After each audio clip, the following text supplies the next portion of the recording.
لەوەڵی فرانسۆریری و لە یاریشی دۆستانە دوایانە ولێر و فتوای شاری مووسڵ ڕۆبەڕوو یەکتر بوونەوە و یاریزانانی دوایانە باسێکی بەرزەوە دەرکەوتن و پەرۆش یاریکردن بوون بۆی کەمی ڕێژەی پاڵەوانێتی و یاریەکان لە یاریەکەدا یعنی فتوە بە جیازی تاکە خاڵێک لاولێری بردەوە بە ئەنجامی 27 گۆڵ بەرامبەر 26 گۆڵ و بڕیار لە سبەینێش لە یاریشی تری دۆستانە ڕۆبەڕووی یەکتر ببنەوە.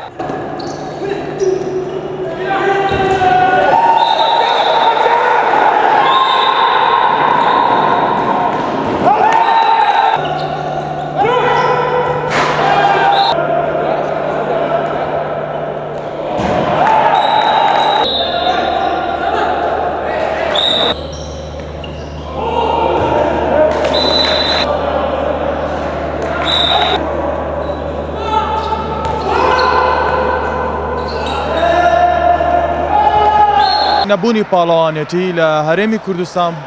بوویتە سەبەبی ڕئیسی لە ناوچوونی تۆپی دەست بە شێوەیەکی گشتی بەس ئەلحەمدولێلا نادیەکان سەبر دەستیان بجم و جۆڵ کردیتەوە دەستیان بە تەمرینات کردیتەوە ئەمە وەکو یانەی هەولێر دەستمان بە تەمرینات کردیتەوە ئەلحەمدولێلا